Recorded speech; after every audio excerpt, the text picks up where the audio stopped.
You ask Tiger to calculate. This deals with linear inequalities with one unknown.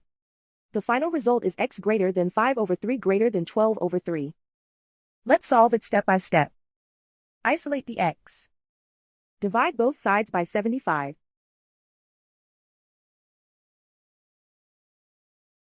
Simplify the fraction.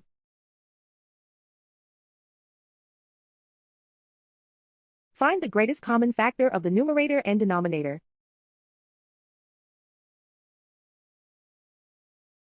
Factor out and cancel the greatest common factor.